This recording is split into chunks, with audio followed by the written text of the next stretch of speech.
নমস্কার।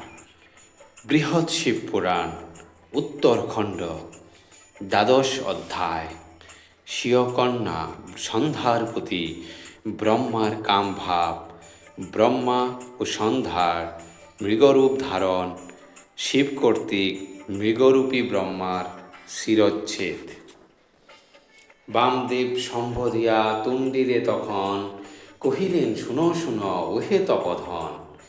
শিবের সন্তুষ্টি হেতু চরিত তাহার বর্ণন করিব আমি সমক্ষে তোমার। দক্ষযজ্ঞ এই রূপে হলে সমাপন, যেরূপ অদ্ভুত কার্য করে পঞ্চানন। সেসব বলিব আমি তোমারে এখন, পবিত্র হইবে হৃদি করিলে শ্রবণ। বীরভদ্রে আশ্বাসিয়া দেব ত্রিলোচন, কৈলাসেতে মনসুখে করেন গমন। বহুকাল এই রূপে সমতীত হয়, শুনো শুনো তারপর ওহে মহোদয়। একদিন নিজ গৃহে বসি পদ্মাসন, তনয়া সন্ধ্যারে চক্ষে করেন দর্শন। গৌরঙ্গী ইন্দিবর সমসুলোচনা, বিম্ব সম উষ্ঠতার মোরাল গমনা।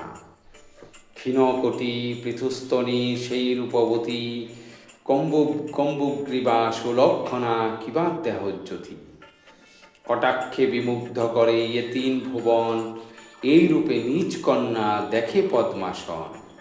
তাহার পরম রূপ দেখি প্রজাপতি, কাম বসে জর জর হইলেন অতি। সক্ষম না হন ধৈর্য করিতে ধারণ, কাম বাণে হৃদি তার হল বিদারণ। পিতারে কামার্ত দেখি সন্ধ্যারূপবতী, লজ্জা বসে নত শিরা হইলেন অতি। অধোমুখে অন্তর্গৃহে করেন গমন, পাছু পাছু সেই স্থানে যান পদ্মাসন। বিনয় করিয়া ব্রহ্মা কহেন তখন, শুনো শুনো জগৎমাত আমার বচন। তোমার কটাক্ষ আমি হেরিয়া নয়নে, ধৈর্য নাহি ধরিবারি পারিতেছি মনে। হৃদয় কামেতে মম হয় জর জর, কি করি উপায় নাহি জগত ভিতর। রতিরে নিপুণা তুমি ওহে রূপবতী, আমার উপরে কৃপা কর শীঘ্র গতি। তোমার কটাক্ষে আমি কামার্ত এখন, মদন অস্ত্রেতে মোরে করিছে ছেদন। তোমার সহিতে ক্রিয়া যদি আমি করি, লভিব পরম তুষ্টি শুনো গো সুন্দরী। তোমার কটাক্ষরূপ কুঠার আঘাতে, ধৈর্য তরু ছিন্ন মম হয়েছে সাক্ষাতে। পতিত হয়েছি আমি মদন পাথারে, রক্ষা করো সুন্দরী এখন আমারে।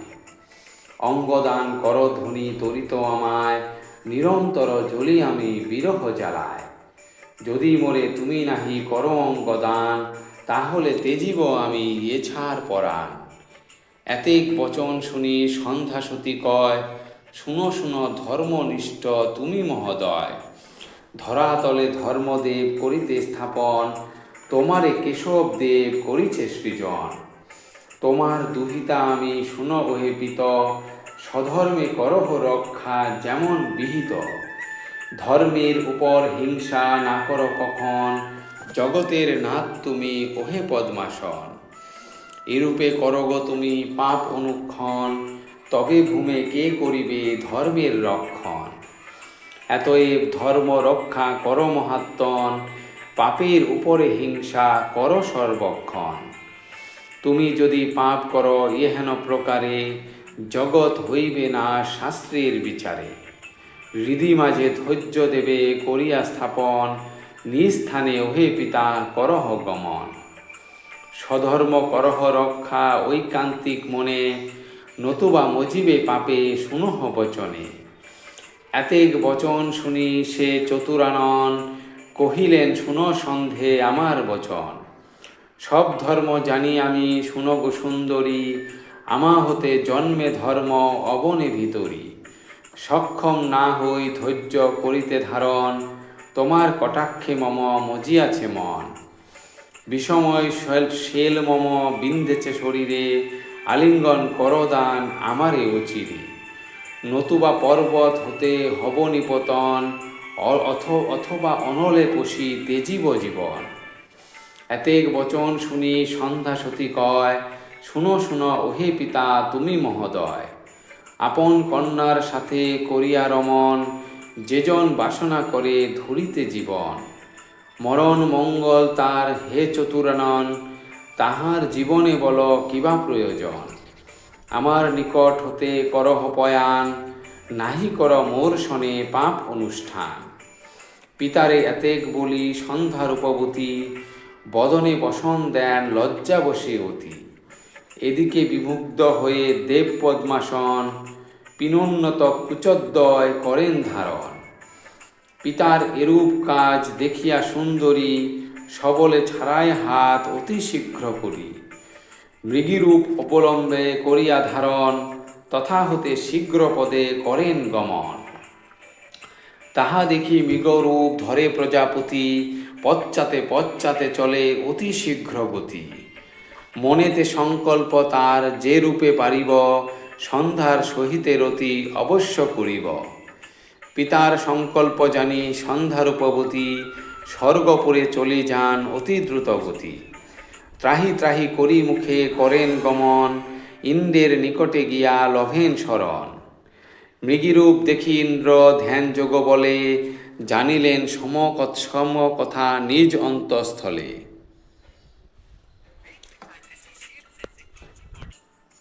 তখন ব্রহ্মারে কহে দেব সচিপতি, শুনো শুনো হে বিরিঞ্চি তুমি মহামতি। সুরশ্রেষ্ঠ বিশ্বগুরু তুমি এ সংসারে, কেন বলো বাঞ্ছা করো আপন কন্যারে। উচিত নহে ইহা জানিবে তোমার, সকল ধর্মের মূল তুমি গুণাধার। মহাপাপ কেন তুমি করো আচরণ, স্থির হও ধৈর্য ধর ওহে পদ্মাসন। ইন্দ্রের এতেক বাক্য শুনিয়া শ্রবণে, মৃগরূপী বিধি কহে সহাস্য বদনে। উপভোগ ব্যতিক্রম যদি কভু হয়, তির্যক জাতির কভু নাহি ইথে ভয়। ইহাতে তাদের পাপ না হয় কখন, অন্তরে জানিবে ইহা অমর রাজন। মৃগরূপ ধইয়াছি দেখিছ নয়নে, মৃগরূপী সন্ধ্যায় তোমার সদনে। উহারে যদ্যপি ভোগ করি হে রাজন, পাতক তাহাতে মোর না হবে কখন। উহার সহিতে রতি আমি যদি করি, পরম সন্তোষ পাব ওহে বিদ্রোহী। এতেক বচন শুনি অমর রাজন, কহিলেন শুনো শুনো হে চতুরানন। তোমারে অধিক বলি হেন সাধ্য নাই, যেমন বাসনা তব করহ তাহাই। এত শুনি সন্ধ্যা দেবী চমকিত মনে, তথা হতে ধুয়ে দূরে ধায় তরিত চরণে। মৃগরূপী সে বিরিঞ্চি পিছু পিছু যায়, ধরিবারে নাহি পারে ভ্রমিয়া বেড়ায়। এই রূপে কতকাল করয়ে ভ্রমণ, শূন্যে শূন্যে দুইজনে করে বিচরণ। অকস্মাৎ একদিন ভ্রমিতে ভ্রমিতে, পড়িলেন দুইজনে শিবের দৃষ্টিতে। তাহাদিকে দেখি শিব করেন চিন্তন, মৃগী এই কেবা হয় মৃগকঞ্জন। বহুকাল ভ্রমিতেছে গগন উপরে, দুইজন কেবা হয় না জানি অন্তরে। এত ভাবি ধ্যানে চিন্তা করে পঞ্চানন, জানিলেন সব তত্ত্ব অখিল কারণ। মৃগরূপে নিজ কন্যা সম্ভোগের তরে, এই রূপে প্রজাপতি ভ্রমে শূন্য পড়ে।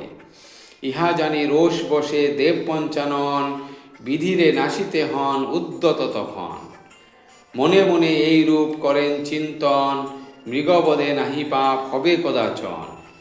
আরও ভাবে ভবনাথ আপনার মনে, মহাপাপ পরায়ণ দেখি পদ্মাসনে। পাপিষ্ট বধেতে পাপ না হয় কখন, শ্রুতির বিধান এই বিদিত ভুবন। যদি ইথে পাপ হয় তাহে কিবা ভয়, নির্লেপ নির্গুণ আমি খ্যাত জগত্রয়। পাপ পুণ্য ভোগী আমি নহি কদাচন, এতএব কিবা ভয় করিতে নিধন। ধর্মের স্থাপন মাত্র সদা করিবারে, নির্গুণ হইয়া রহি সগুণ আকারে। এতএব ধর্ম আমি করিব রক্ষণ, সকলের হিত কাজ করিব সাধন।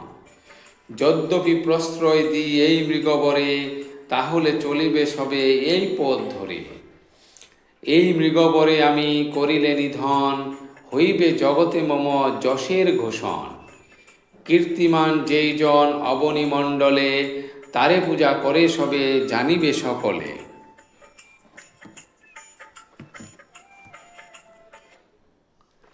অকীর্তি যাহার হয় বিনাশ তাহার, এই রূপ খ্যাত আছে জগৎ সংসার। এই রূপ মনে মনে ভাবি পঞ্চানন, দিব্যবান সরাননে স্বরে করেন যোজন। মন্তপুত করিবান করিয়া ক্ষেপণ, ব্রহ্মশির কাটি ফেলে ভূমেতে তখন। মৃগের নিহত হেরি হরিণী তখন, মহানন্দে স্বর্গধামে করয়ে গমন। মৃগরূপ পরিত্যাগ করি প্রজাপতি, শিবের নিকটে ব্রহ্মা করেনি বসতি। কৃতাঞ্জলি হয়ে কহে ওহে পঞ্চানন, তোমা হতে ভূমে হয় ধর্মের স্থাপন। পাপ হতে পরিত্রাণ করিলে আমারে, পরম কল্যাণদায়ী তুমি হে সংসারে। পাপ হতে মোরে তুমি কর পরিত্রাণ, মম সম পাতকী ভূমে নাহি বিদ্যমান। তব সম পাপ হারি নাহি কোনো জন, পাপ হতে মোরে রক্ষ ওহে ত্রিলোচন। যার নাম উচ্চারণ করিলে বদনে, পাতক বিলয় হয় শাস্ত্রের বচনে। সেই তুমি মূর্তিমান নিকটে আমার, তোমার দর্শনে পাপ নাহি রবে আর। তব নাম সংকীর্তন যেই জন করে, মহাপাপে সেই জন অবহেলে তরে। এখন জিজ্ঞাসি তোমা ওহে ত্রিলোচন, আদিসখী জগৎমাতা কোথায় এখন? কোথায় জনম বল ধরিছে ভবানী, এত শুনি মিষ্ঠ ভাষে কহে সুলপানি। দক্ষ অপরাধে সতী ত্যাজেছে জীবন, দক্ষও তাহার শাস্তি পেয়েছে এখন। কোন স্থানে নাহি হেরি দক্ষের সুগতি, নরকে নাহিক স্থান যেন প্রজাপতি। আমার উপরে দেশ করি যেই জন, এক মনে নারায়ণে করিবে ভোজন। দক্ষ সম গতি হবে জানিবে তাহার, দক্ষ সম অজমুখ হবে দুরাচার। আমারে বিদ্বেষ করি যেই কোনো জন, নারায়ণে এক মনে করিবে ভোজন। নিন্দনীয় হবে সেই এই জগত্রয়ে, করিবেক মেয় শব্দ মরণ সময়ে। যাহা হোক সে কথায় নাহি প্রয়োজন, এবে যাহা বলি তাহা করহ শ্রবণ। জন্মিবেন দক্ষ পুত্রী গিরিন্ডের ঘরে, সেই হেতু বাঞ্ছা আমি করেছি অন্তরে।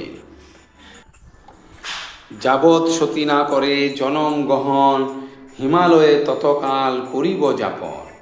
এত বলি মহেশ্বর হন তিরোধান, প্রণাম করিয়া ব্রহ্মা সত্যলোকে যান। হিমালয়ে উপনীত হয়ে দিগম্বর, ধ্যানে মগ্ন হয়ে থাকে আত্মনিষ্ঠাপর। দেখো দেখো তুণ্ডে ঋষে ওহে মতিমান, অদ্যপি শিবের কীর্তি আছে বিদ্যমান। তারকামণ্ডিত এই আকাশ উপরে, দেখো আদ্রা নক্ষত্র কিবা শোভা ধরে। পূর্বকালে বান করি মহেশ আদ্রারে, মেরেছিল মৃগবরে কহিনু তোমারে। সেই মৃগ বধ করে দেব পঞ্চানন, মৃগশিরা তারা রূপে হয় সুশোভন। মৃগের শনিতে আদ্র হয়েছিল বলে, হইয়াছে আদ্রা নাম খ্যাত ভূমণ্ডলে। উহার দর্শনে হয় পাতকের ক্ষয়, মহেশের কীর্তি হা জানিবে নিশ্চয়। শিবের চরিত এই অতি বিমোহন, অধ্যয়ন করে যদি অথবা শ্রবণ। পাপে লিপ্ত কহু নাহি সেই জন হয়, শাস্ত্রের বিধান এই জানিবে নিশ্চয়। দক্ষের চরিত কথা শুনে যেই জনে, দৃঢ়ভক্তি জন্মে তার দেব পঞ্চাননে। কিবা তপ কিবা যজ্ঞ কিবা কিছু দান, ইত্যাদি ধরম কর্ম করে যে ধীমান। শিব আরাধনা যদি সেই নাহি করে, সকল বিফল তার জানিবে অন্তরে। সর্বদেব হতে শ্রেষ্ঠ দেব পঞ্চানন, ভক্তির আধার তিনি সাধনের ধন। তাহারে ভুজিল হয় পূর্ণ মনোরথ, উন্মুক্ত তাহার হয় সুগতির পথ। তাহার ভজনা ছাড়ে যেই মুরমতি, পদে পদে লবে সেই অসীম দুর্গতি। এক মনে যদি পূজে দেব মহেশ্বরে, পাপ উপপাপ যদি সেই জন করে। তথাপি সুগতি হবে অন্তিমে তাহার, পাতক তাহার দেহে নাহি রবে আর।